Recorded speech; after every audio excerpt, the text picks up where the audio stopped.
Okay mga kababayan, magandang araw sa inyo lahat.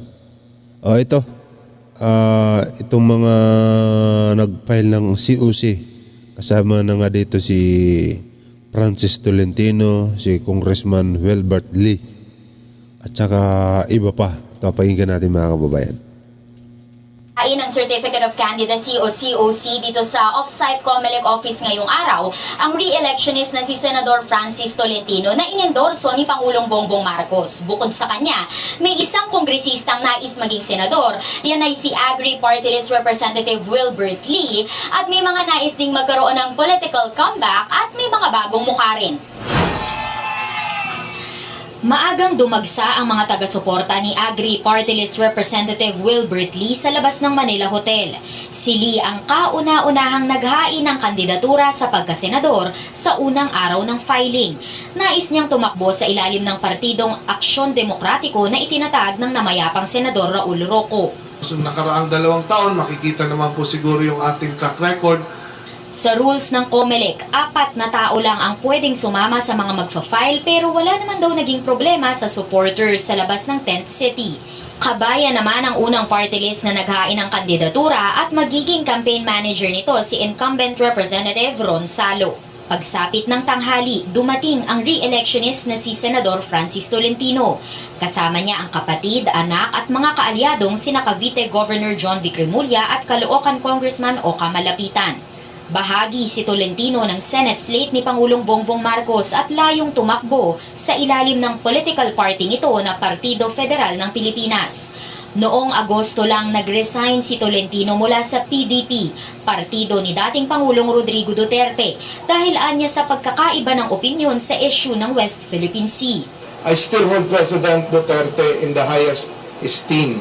There's no bad blood, so to speak.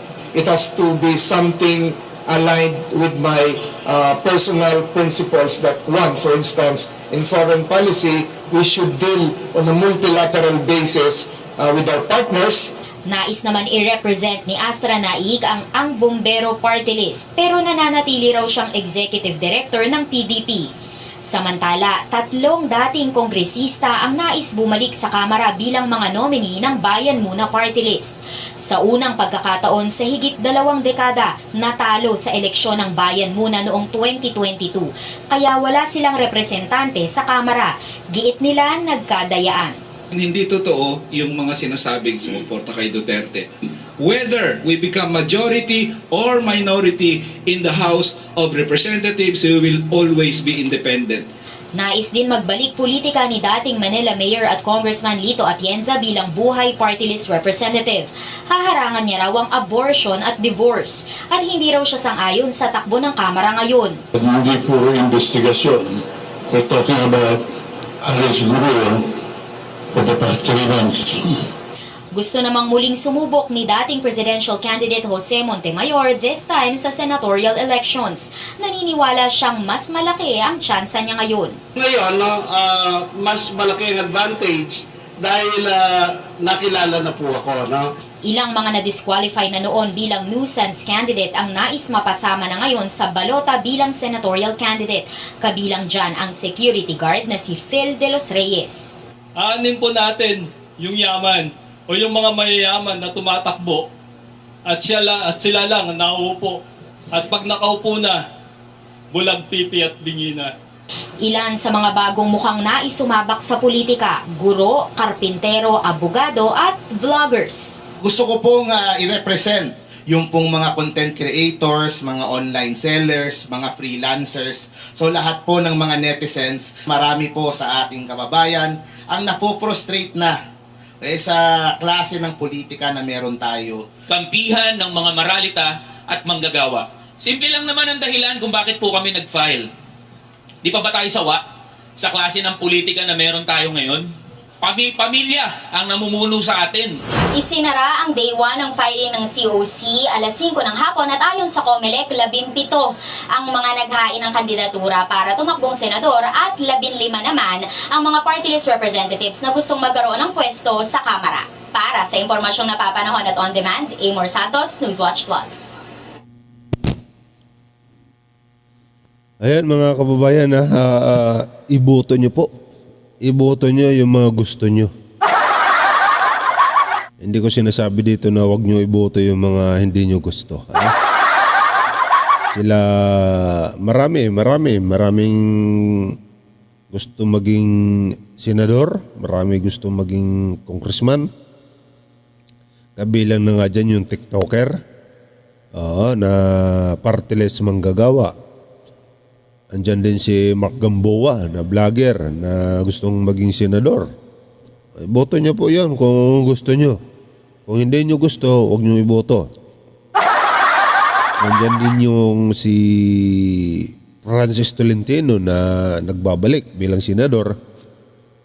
Ayan, galing kay in-endorse yan ni Pangulong Bongbong Marcos. Kaya, iboto natin. Bagong Pilipinas yan eh.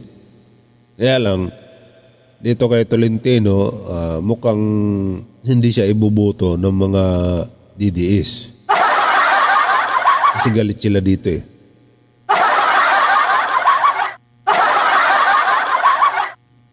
Galit sila dito kay Tolentino, itong mga DDS na to, dahil balimbing daw.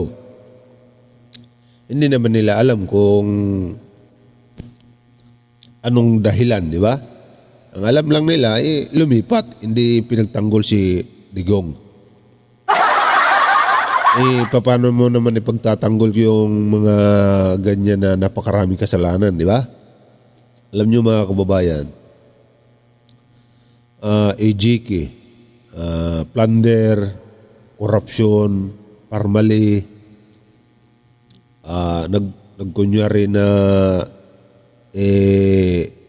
makatao, ba? Yung anak, puro korupsyon yung ginagawa, yung mga ini-issue sa kanila, puro korupsyon, di ba? Napakarami po mga kababayan, kaya tama yung ginawa ni Francis Tolentino na ay umano muna, humiwalay muna at manahimik tungkol dito sa mga issue. Kung totoo niya pwede nga siya magsalita dyan eh. Pero hindi niya ginagawa bilang respeto sa dating, di ba, grupo.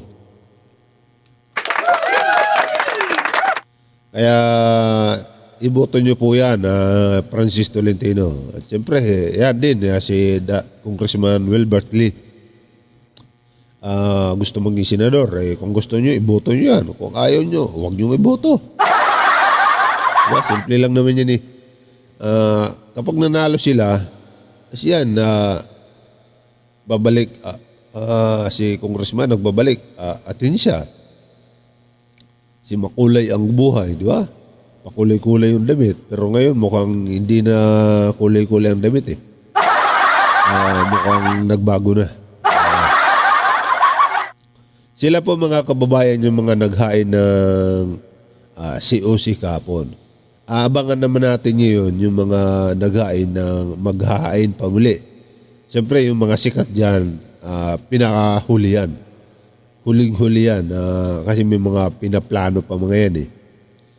Kung anong tatakbuhan talaga. Si Sara, abangan natin si Sara baka maghain ng baka tumakbong mayor yan. Kasi si Basti, mahina na si Basti sa Davao eh. Si Digong baka tumakbo ng mayor ng Davao. Di ba?